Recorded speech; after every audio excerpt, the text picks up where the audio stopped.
Chapter 26. The second registration of Israel's troops. After the plague had ended, the Lord said to Moses and to Eleazar, son of Aaron the priest, "From the whole community of Israel, record the names of all the warriors by their families. List all the men 20 years old or older who are able to go to war." So there on the plains of Moab, beside the Jordan River, across from Jericho, Moses and Eleazar the priest issued these instructions to the leaders of Israel. "List all the men of Israel 20 years old and older, just as the Lord commanded Moses. This is the record of all the descendants of Israel who came out of Egypt. The tribe of Reuben. These were the clans descended from the sons of Reuben, Jacob's oldest son. The Hanachite clan, named after their ancestor Hanok. The Paluite clan, named after their ancestor Palu. The Hezronite clan, named after their ancestor Hezron. The Carmite clan, named after their ancestor Carmot. These were the clans of Reuben. Their registered troops numbered 43,730. Palu was the ancestor of Eliab, and Eliab was the father of Nemuel, Dathan, and Abiram. This Dathan and Abiram are the same community leaders who conspired with Korah against Moses and Aaron, rebelling against the Lord. But the earth opened up its mouth and swallowed them with Korah, and fire devoured 250 of their followers. This served as a warning to the entire nation of Israel. However, the sons of Korah did not die that day. The tribe of Simeon. These were the clans descended from the sons of Simeon. The Jemuelite clan, named after their ancestor Jemuel. The Jaminite clan, named after their ancestor Jamin. The Jachinite clan, named after their ancestor Jachin. The Zoharite clan, named after their ancestor Zohar. The Shaulite clan, named after their ancestor Shaul. These were the clans of Simeon. Their registered troops numbered 22,200.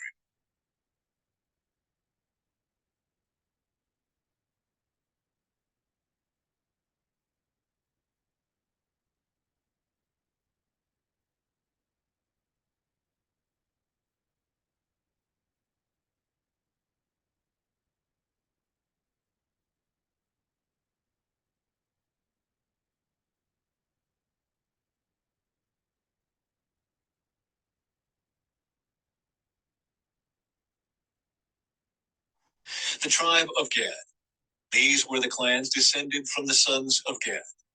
The Zephonite clan, named after their ancestor Zephan. The Haggite clan, named after their ancestor Haggai. The Shunite clan, named after their ancestor Shunite. The Oznite clan, named after their ancestor Ozni. The Erite clan, named after their ancestor Eri. The Erodite clan, named after their ancestor Erodai. The Erelite clan, named after their ancestor Erelai. These were the clans of Gad. Their registered troops numbered 40,500. The tribe of Judah. Judah had two sons, and Onan, who had died in the land of Canaan. These were the clans descended from Judah's surviving sons. The Shilonite clan, named after their ancestor Shelah. The Perizzite clan, named after their ancestor Perez. The Zerahite clan, named after their ancestor Zerah. These were the subclans descended from the Perizzites. The Hezronites, named after their ancestor Hezron. The Hamalites, named after their ancestor Hamel. These were the clans of Judah. Their registered troops numbered 76,500. The tribe of Issachar. These were the clans descended from the sons of Issachar. The Tolaite clan, named after their ancestor Tola. The Puite clan, named after their ancestor Pua. The Jashubite clan, named after their ancestor Jashub. The Shimronite clan, named after their ancestor Shimron. These were the clans of Issachar. Their registered troops numbered 64,300. The tribe of Zebulun. These were the clans descended from the sons of Zebulun. The Seredite clan, named after their ancestor Sered. The Elonite clan, named after their ancestor Elon. The Jaleelite clan, named after their ancestor Jaleel. These were the clans of Zebulun. Their registered troops numbered 60,500. The tribe of Manasseh. Two clans were descended from Joseph through Manasseh and Ephraim. These were the clans descended from Manasseh. The Machirite clan, named after their ancestor Maker. The Gileadite clan, named after their ancestor Gilead, Maker's son. These were the subclans descended from the Gileadites. The Izerites, named after their ancestor Izer. The Helekites, named after their ancestor Helek.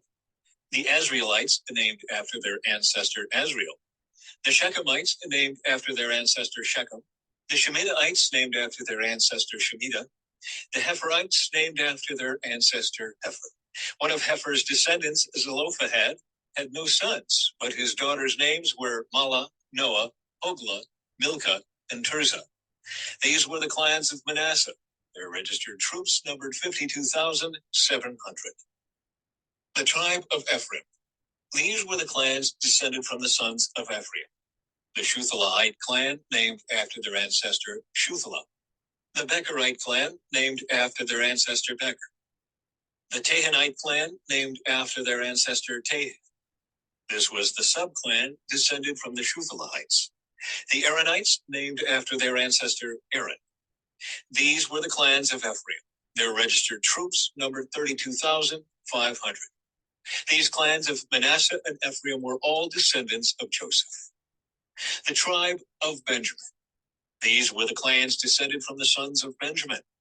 The Belahite clan, named after their ancestor Bela. The Ashbelite clan, named after their ancestor Ashbel. The Ahiramite clan, named after their ancestor Ahiram. The Shuphamite clan, named after their ancestor Shuphan. The Huphamite clan, named after their ancestor Huphan. These were the subclans descended from the Belaites. The Ardites, named after their ancestor Ard. The Naamites, named after their ancestor Naaman. These were the clans of Benjamin. Their registered troops numbered 45,600. The tribe of Dan. These were the clans descended from the sons of Dan. The Shuamite clan, named after their ancestor Shuham. These were the Shuamite clans of Dan. Their registered troops numbered 64,400. The tribe of Asher. These were the clans descended from the sons of Asher. The Imnite clan, named after their ancestor Imnah. The Ishvite clan, named after their ancestor Ishvi. The Berite clan, named after their ancestor Beriah. These were the subclans descended from the Berites. The Heberites, named after their ancestor Heber. The Melchielites, named after their ancestor Malchiel. Asher also had a daughter named Sirah.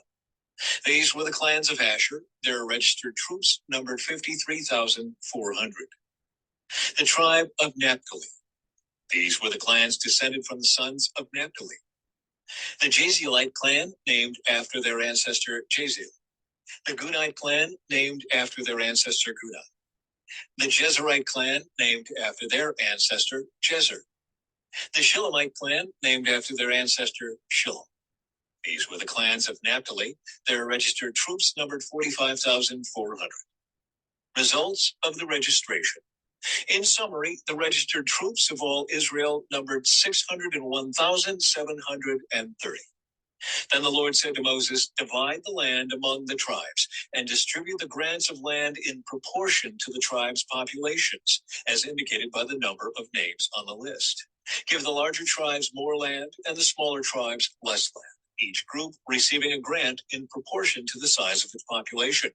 But you must assign the land by lot, and give land to each ancestral tribe according to the number of names on the list. Each grant of land must be assigned by a lot among the larger and smaller tribal groups." The tribe of Levi. This is the record of the Levites who were counted according to their clans. The Gershonite clan, named after their ancestor Gershon. The Kohathite clan, named after their ancestor Kohath. The Merarite clan, named after their ancestor Merari. The Libnites, the Hebronites, the Malites, the Mushites, and the Korahites were all subclans of the Levites. Now Kohath was the ancestor of Amram, and Amram's wife was named Jochebed. She was also a descendant of Levi, born among the Levites in the land of Egypt. Amram and Jochebed became the parents of Aaron, Moses, and their sister Miriam. To Aaron were born Nadab, Abihu, Eleazar, and Ithamar. But Nadab and Abihu died when they burned before the Lord the wrong kind of fire, different than he had commanded. The men from the Levite clans who were 1 month old or older numbered 23,000. But the Levites were not included in the registration of the rest of the people of Israel because they were not given an allotment of land when it was divided among the Israelites. So these are the results of the registration of the people of Israel as conducted by Moses and Eleazar the priest on the plains of Moab beside the Jordan River across from Jericho.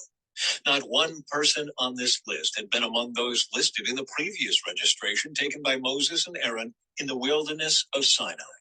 For the Lord had said of them, they will all die in the wilderness. Not one of them survived except Caleb, son of Jephunneh, and Joshua, son of Nun.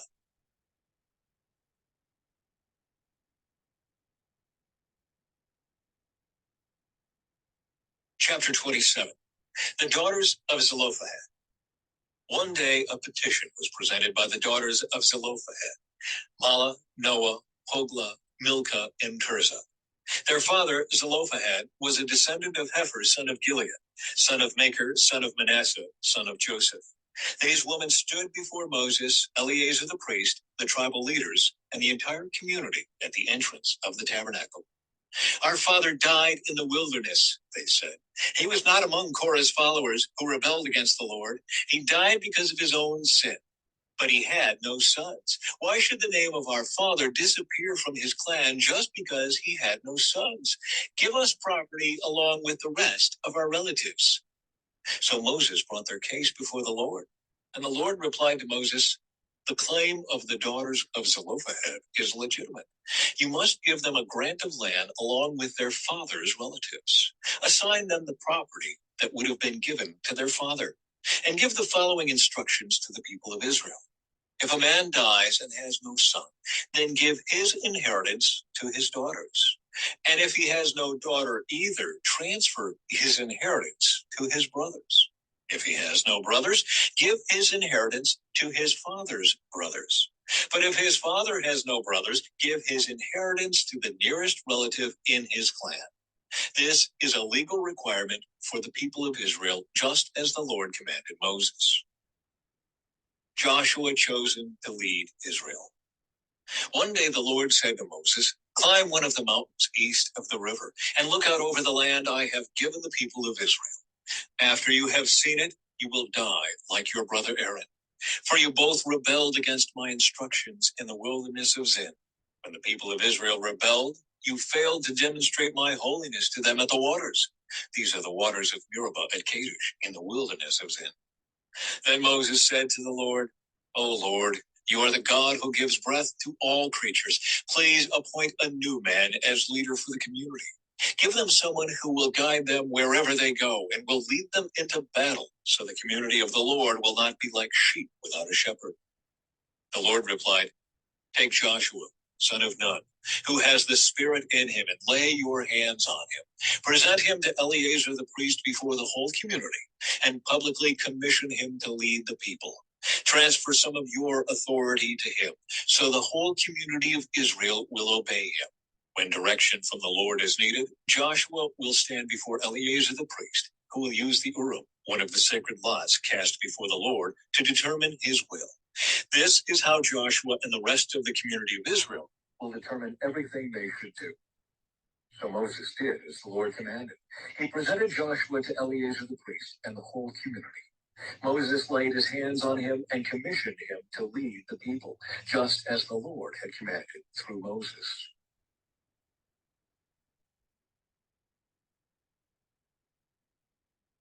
Chapter 28. The daily offerings. The Lord said to Moses, give these instructions to the people of Israel. The offerings you present as special gifts are a pleasing aroma to me. They are my food. See to it that they are brought at the appointed times and offered according to my instructions. Say to the people, this is the special gift you must present to the Lord as your daily burnt offering. You must offer 2 one-year-old male lambs with no defects. Sacrifice 1 lamb in the morning and the other in the evening. With each lamb, you must offer a grain offering of 2 quarts of choice flour mixed with 1 quart of pure oil of pressed olives. This is the regular burnt offering instituted at Mount Sinai as a special gift, a pleasing aroma to the Lord.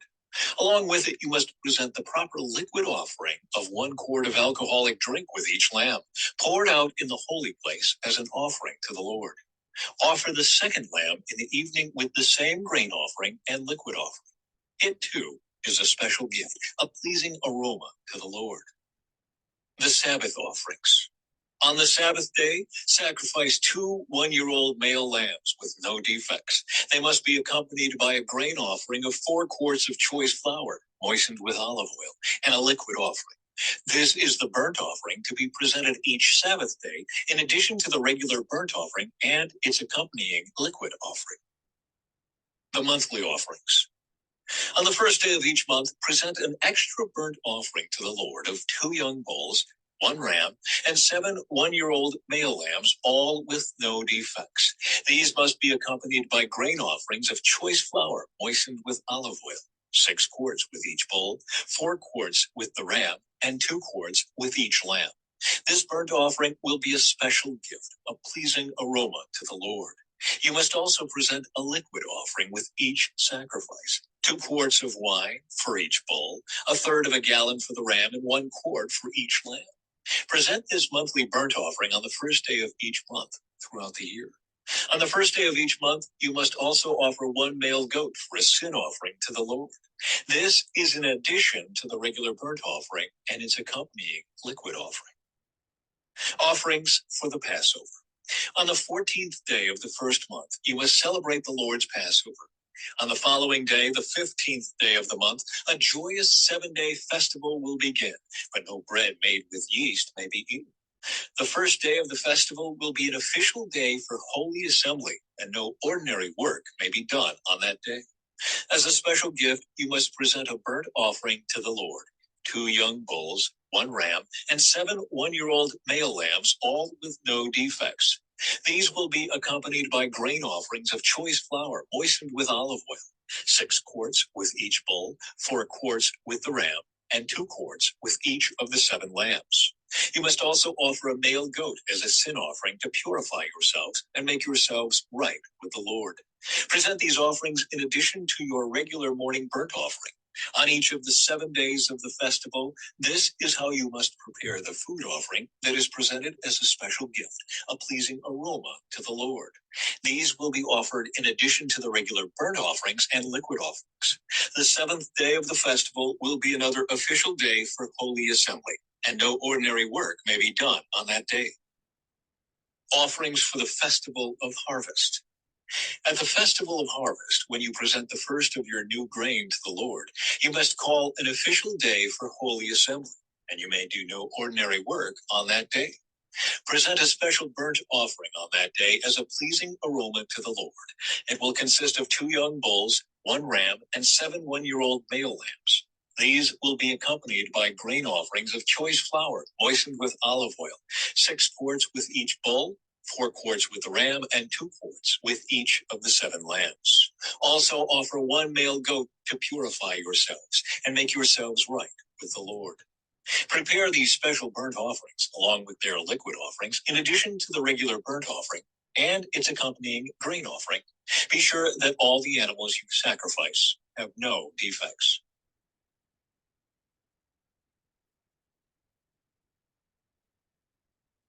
Chapter 29. Offerings for the Festival of Trumpets. Celebrate the Festival of Trumpets each year on the first day of the appointed month in early autumn.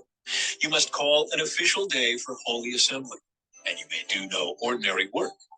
On that day, you must present a burnt offering as a pleasing aroma to the Lord. It will consist of 1 young bull, 1 ram, and 7 one-year-old male lambs, all with no defects.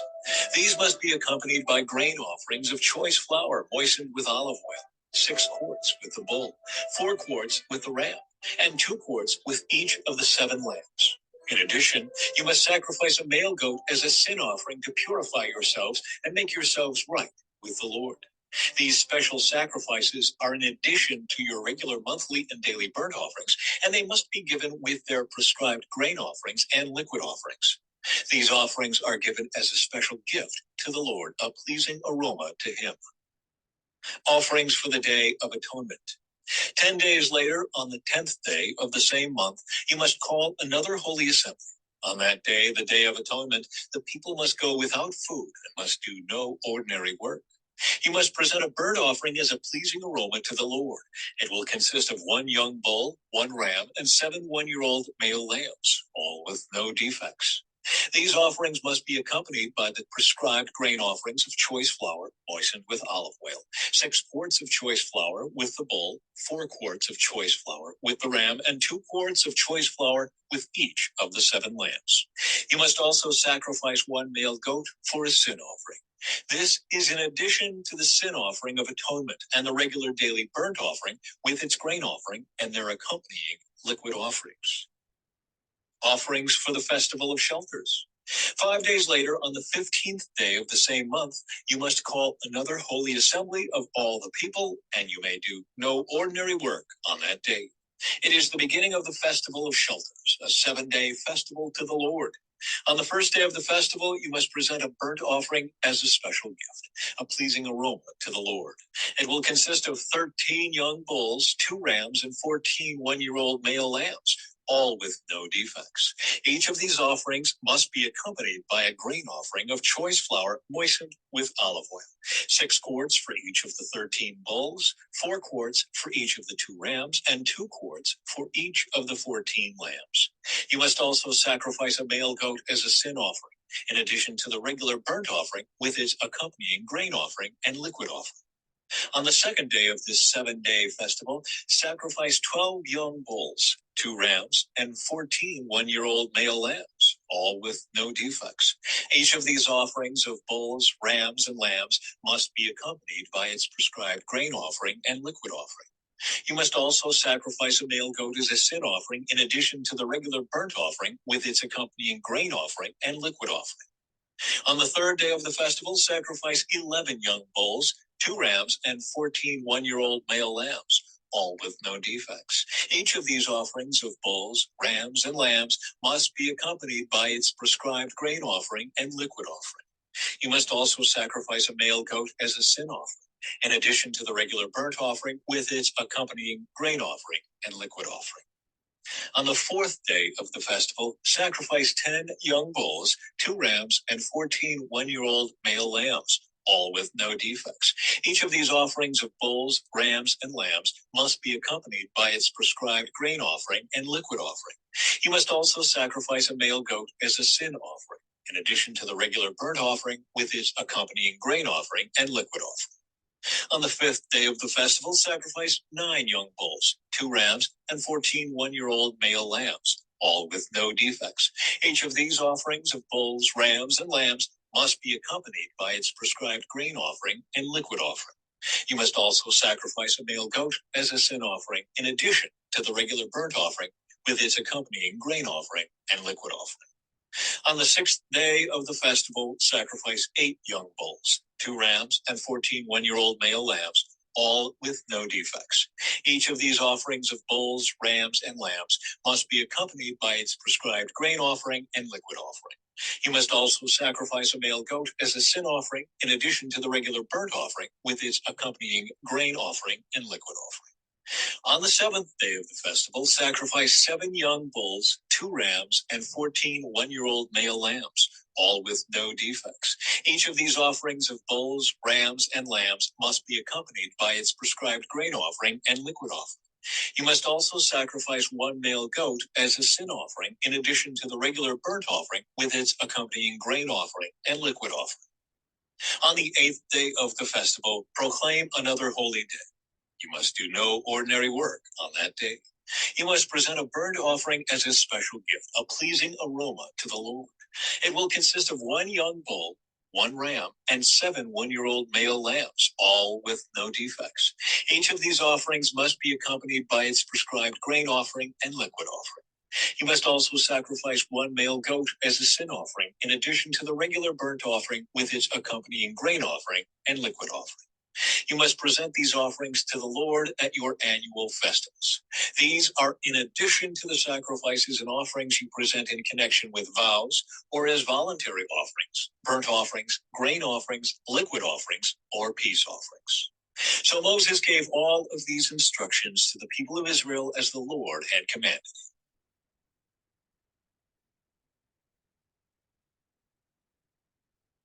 Chapter 30. Laws concerning vows.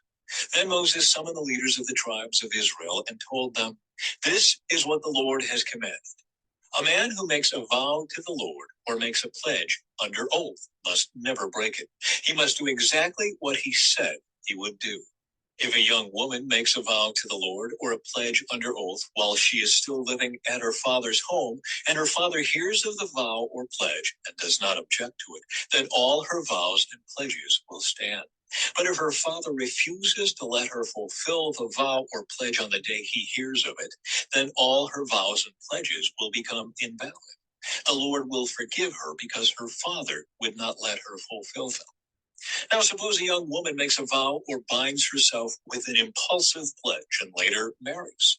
If her husband learns of her vow or pledge and does not object on the day he hears of it, her vows and pledges will stand.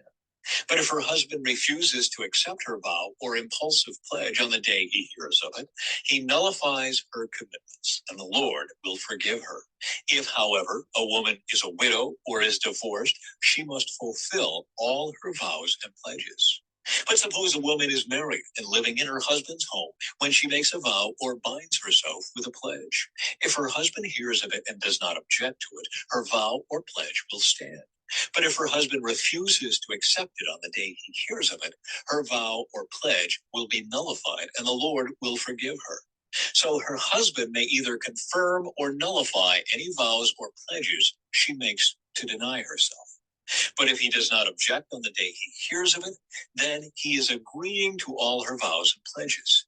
If he waits more than a day and then tries to nullify a vow or pledge, he will be punished for her guilt.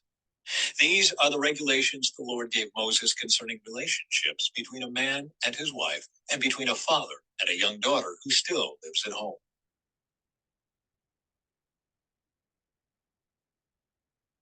Chapter 31.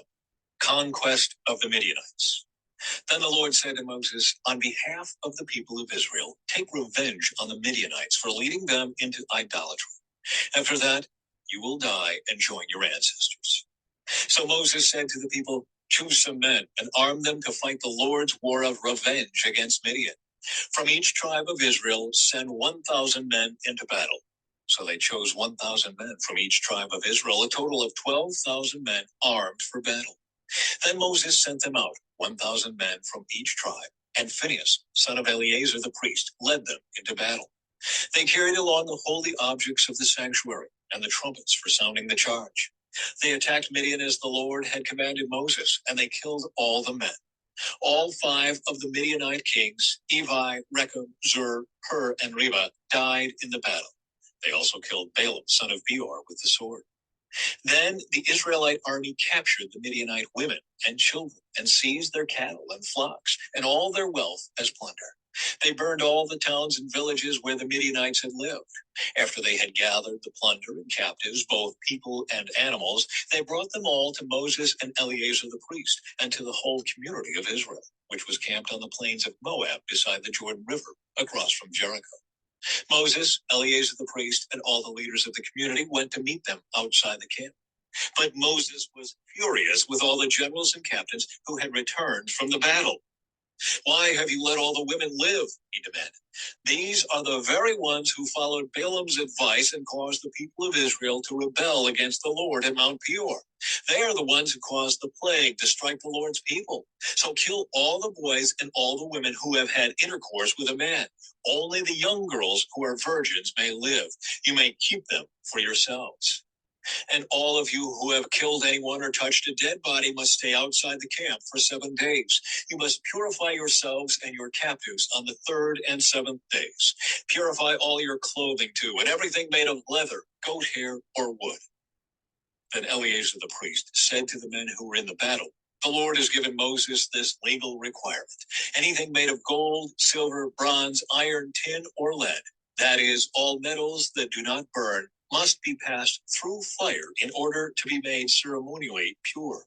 These metal objects must then be further purified with the water of purification. But everything that burns must be purified by the water alone. On the 7th day you must wash your clothes and be purified.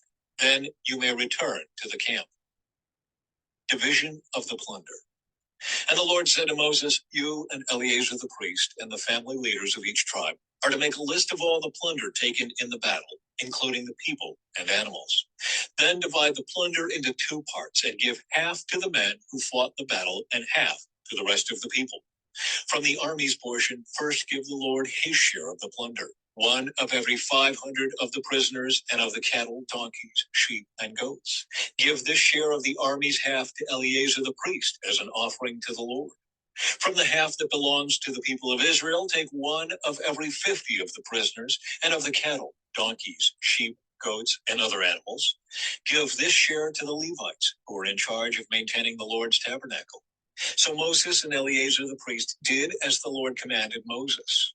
The plunder remaining from everything the fighting men had taken totaled 675,000 sheep and goats, 72,000 cattle, 61,000 donkeys, and 32,000 virgin girls.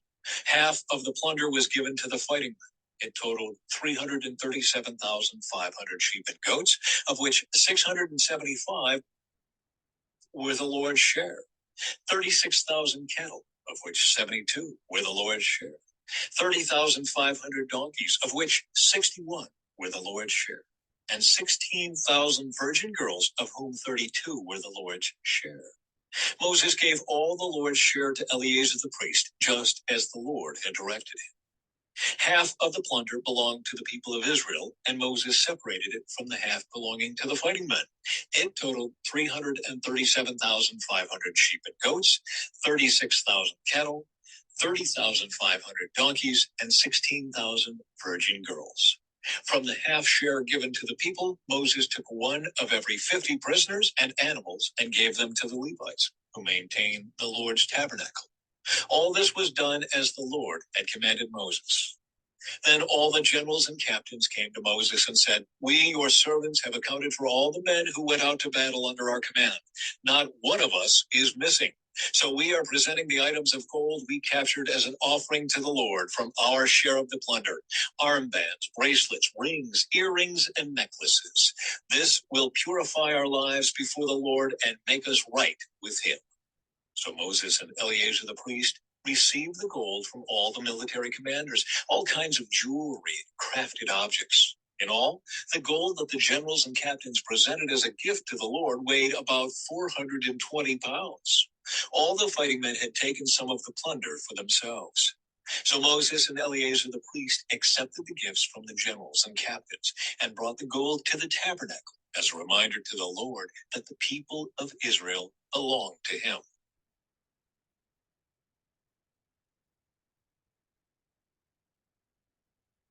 Chapter 32. The tribes east of the Jordan. The tribes of Reuben and Gad owned vast numbers of livestock. So when they saw that the lands of Jazer and Gilead were ideally suited for their flocks and herds, they came to Moses, Eleazar the priest, and the other leaders of the community. They said, notice the towns of Adaroth, Dibon, Jazer, Nimrah, Heshbon, Elilah, Sibmah, Nebo, and Dion.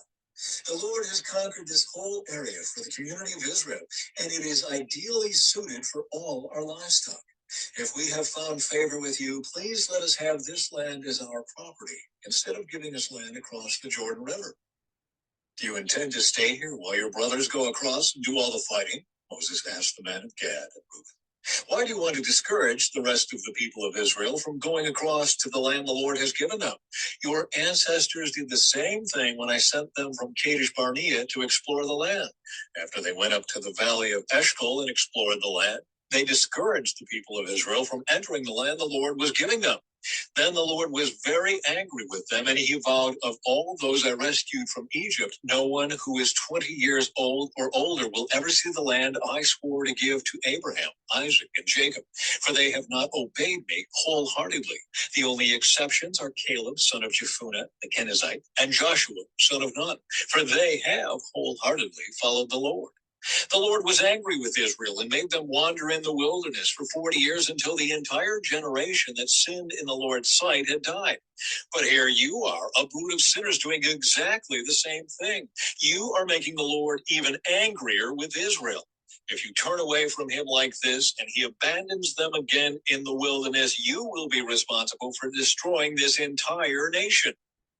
But they approached Moses and said, we simply want to build pens for our livestock and fortified towns for our wives and children. Then we will arm ourselves and lead our fellow Israelites into battle until we have brought them safely to their land. Meanwhile, our families will stay in the fortified towns we build here, so they will be safe from any attacks by the local people. We will not return to our homes until all the people of Israel have received their portions of land. But we do not claim any of the land on the other side of the Jordan. We would rather live here on the east side and accept this as our grant of land. And Moses said, if you keep your word and arm yourselves for the Lord's battles, and if your troops cross the Jordan and keep fighting until the Lord has driven out his enemies, then you may return when the Lord has conquered the land. You will have fulfilled your duty to the Lord and to the rest of the people of Israel, and the land on the east side of the Jordan will be your property from the Lord. But if you fail to keep your word, then you will have sinned against the Lord, and you may be sure that your sin will find you out. Go ahead and build towns for your families and pens for your flocks, but do everything you have promised. And the men of Gad and Reuben replied, we, your servants, will follow your instructions exactly. Our children, wives, flocks, and cattle will stay here in the towns of Gilead, but all who are able to bear arms will cross over to fight for the Lord, just as you have said. So Moses gave orders to Eleazar the priest, Joshua, son of Nun, and the leaders of the clans of Israel. He said, the men of Gad and Reuben who are armed for battle must cross the Jordan with you to fight for the Lord. If they do, give them the land of Gilead as their property when the land is conquered. But if they refuse to arm themselves and cross over with you, then they must accept land with the rest of you in the land of Canaan. The tribes of Gad and Reuben said again, we are your servants and we will do as the Lord has commanded. We will cross the Jordan into Canaan fully armed to fight for the Lord, but our property will be here on this side of the Jordan. So Moses assigned land to the tribes of Gad, Reuben, and half the tribe of Manasseh, son of Joseph. He gave them the territory of King Sihon of the Amorites and the land of King Og of Bashan, the whole land with its cities and surrounding lands.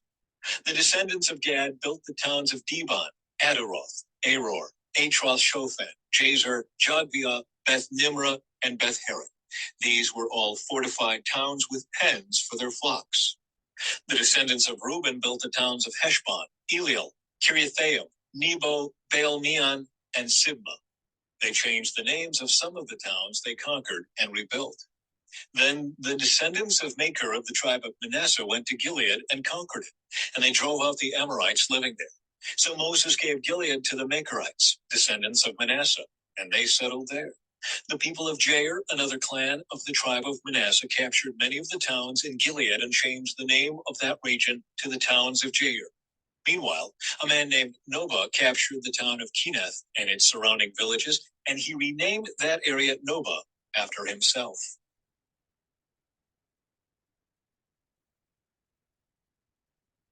Chapter 33, Remembering Israel's Journey. This is the route the Israelites followed as they marched out of Egypt under the leadership of Moses and Aaron. At the Lord's direction, Moses kept a written record of their progress. These are the stages of their march, identified by the different places where they stopped along the way. They set out from the city of Ramesses in early spring, on the 15th day of the first month, on the morning after the first Passover celebration. The people of Israel left defiantly in full view of all the Egyptians. Meanwhile, the Egyptians were burying all their firstborn sons whom the Lord had killed the night before. The Lord had defeated the gods of Egypt that night with great acts of judgment. After leaving Ramesses, the Israelites set up camp at Succoth. Then they left Succoth and camped at Etham on the edge of the wilderness. They left Etham and turned back toward Pi-hahiroth opposite Baal-zephon and camped near Migdol.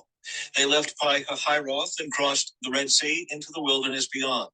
Then they traveled for 3 days into the Etham wilderness and camped at Marah. They left Marah and camped at Elam, where there were 12 springs of water and 70 palm trees. They left Elam and camped beside the Red Sea.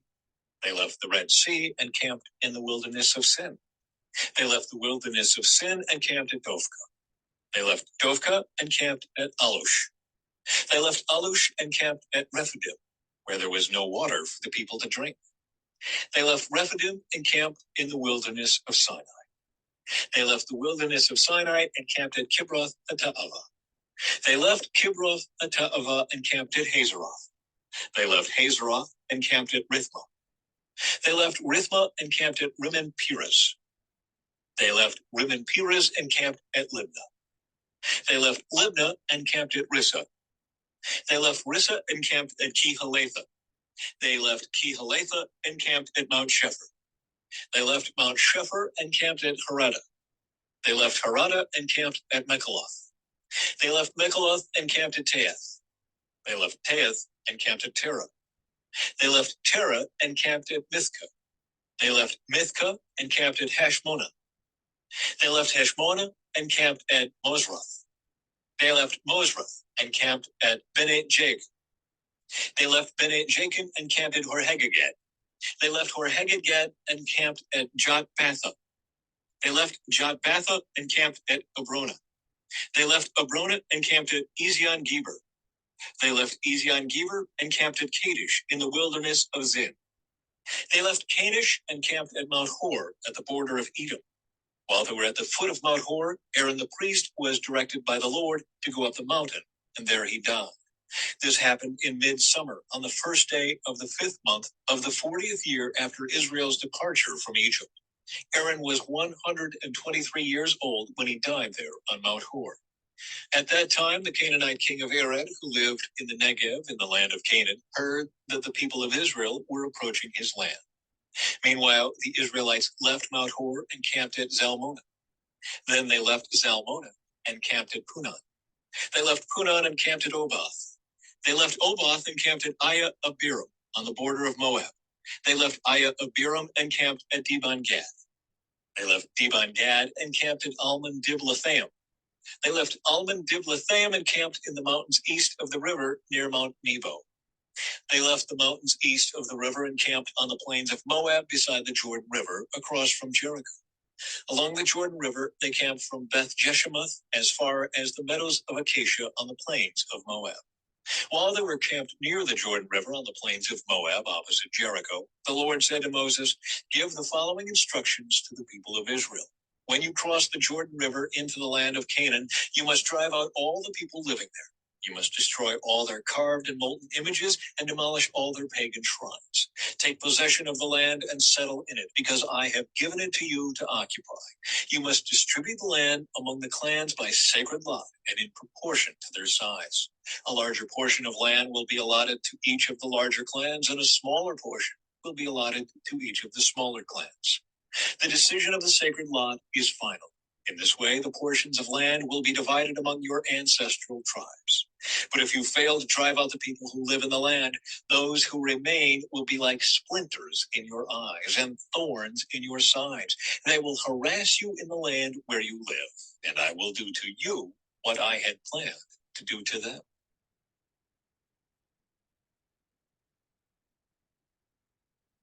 Chapter 34. Boundaries of the land. Then the Lord said to Moses, "Give these instructions to the Israelites. When you come into the land of Canaan, which I am giving you as your special possession, these will be the boundaries. The southern portion of your country will extend from the wilderness of Zin along the edge of Edom. The southern boundary will begin on the east at the Dead Sea. It will then run south past Scorpion Pass in the direction of Zin. Its southernmost point will be Kadesh Barnea, from which it will go to Hazar Adar and on to Asmon. From Asmon, the boundary will turn toward the brook of Egypt and end at the Mediterranean Sea. Your western boundary will be the coastline of the Mediterranean Sea. Your northern boundary will begin at the Mediterranean Sea and run east to Mount Hor, then to Lebo Hamath and on through Zedad and Ziphron to Hazar Enan. This will be your northern boundary. The eastern boundary will start at Hazar Enan and run south to Shephem, then down to Riblah on the east side of Ain. From there, the boundary will run down along the eastern edge of the Sea of Galilee, and then along the Jordan River to the Dead Sea. These are the boundaries of your land. Then Moses told the Israelites, "This territory is the homeland you are to divide among yourselves by sacred lot. The Lord has commanded that the land be divided among the 9.5 remaining tribes. The families of the tribes of Reuben, Gad, and half the tribe of Manasseh have already received their grants of land on the east side of the Jordan River, across from Jericho toward the sunrise." Leaders to divide the land. And the Lord said to Moses, "Eleazar the priest and Joshua son of Nun are the men designated to divide the grants of land among the people. Enlist one leader from each tribe to help them with the task. These are the tribes and the names of the leaders. Judah, Caleb, son of Jephunneh. Simeon, Shemuel, son of Amihud. Benjamin, Eladad, son of Kislon. Dan, Bukai, son of Joglai. Manasseh, son of Joseph. Haneel, son of Ephod. Ephraim, son of Joseph. Kemuel, son of Shiftan. Zebulun, Elizaphan, son of Parnak. Issachar, Paltiel, son of Azan. Asher, Ahihud, son of Shelemai. Naphtali, Pedahil, son of Amihud.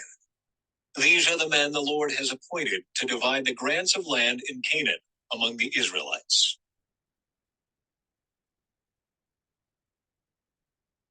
Chapter 35. Towns for the Levites. While Israel was camped beside the Jordan on the plains of Moab across from Jericho, the Lord said to Moses, "Command the people of Israel to give to the Levites from their property certain towns to live in, along with the surrounding pasture lands. These towns will be for the Levites to live in, and the surrounding lands will provide pasture for their cattle, flocks, and other livestock. The pasture land assigned to the Levites around these towns will extend 1,500 feet from the town walls in every direction. Measure off 3,000 feet outside the town walls in every direction, east, south, west, north, with the town at the center. This area will serve as the larger pasture land for the towns. 6 of the towns you give the Levites will be cities of refuge, where a person who has accidentally killed someone can flee for safety. In addition, give them 42 other towns. In all, 48 towns with the surrounding pasture land will be given to the Levites. These towns will come from the property of the people of Israel. The larger tribes will give more towns to the Levites, while the smaller tribes will give fewer.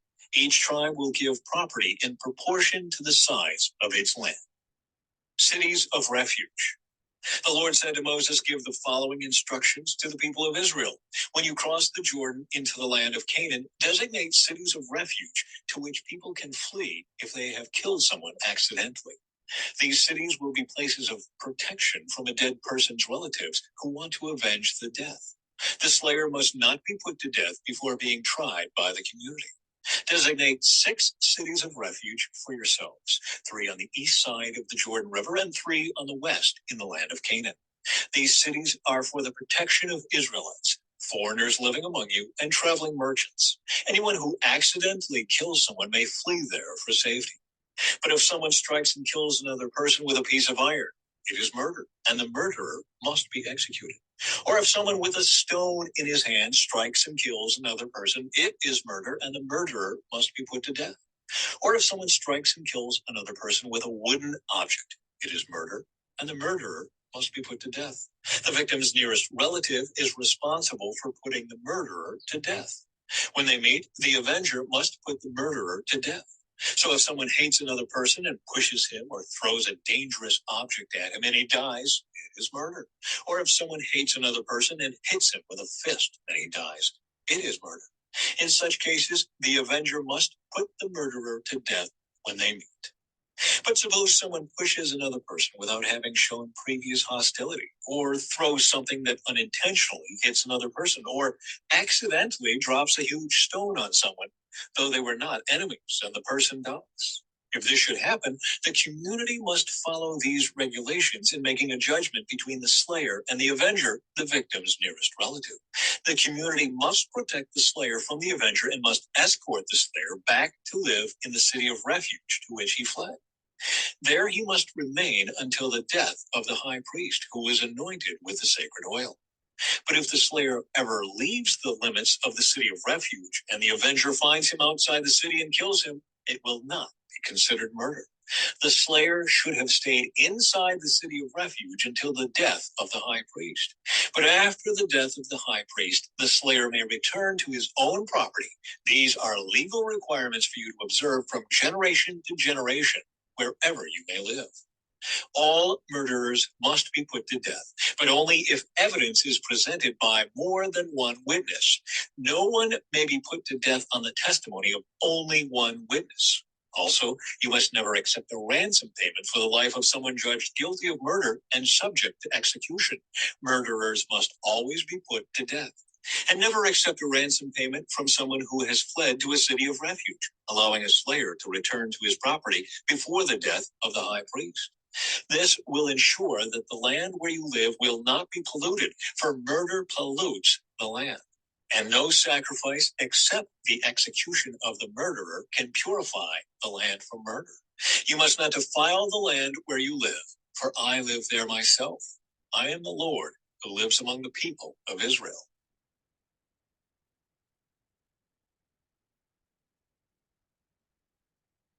Chapter 36.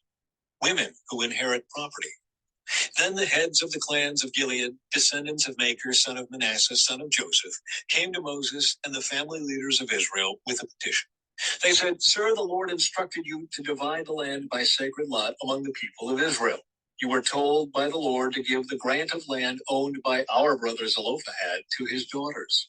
But if they marry men from another tribe, their grants of land will go with them to the tribe into which they marry. In this way, the total area of our tribal land will be reduced. Then when the year of Jubilee comes, their portion of land will be added to that of the new tribe, causing it to be lost forever to our ancestral tribe." So Moses gave the Israelites this command from the Lord. The claim of the men of the tribe of Joseph is legitimate. This is what the Lord commands concerning the daughters of Zelophehad. Let them marry anyone they like as long as it is within their own ancestral tribe. None of the territorial land may pass from tribe to tribe, for all the land given to each tribe must remain within the tribe to which it was first allotted. The daughters throughout the tribes of Israel who are in line to inherit property must marry within their tribe, so that all the Israelites will keep their ancestral property. No grant of land may pass from one tribe to another. Each tribe of Israel must keep its allotted portion of land. The daughters of Zelophehad did as the Lord commanded Moses. Mahlah, Tirzah, Hoglah, Milcah, and Noah all married cousins on their father's side. They married into the clans of Manasseh, son of Joseph. Thus, their inheritance of land remained within their ancestral tribe. These are the commands and regulations that the Lord gave to the people of Israel through Moses while they were camped on the plains of Moab beside the Jordan River across from Jericho.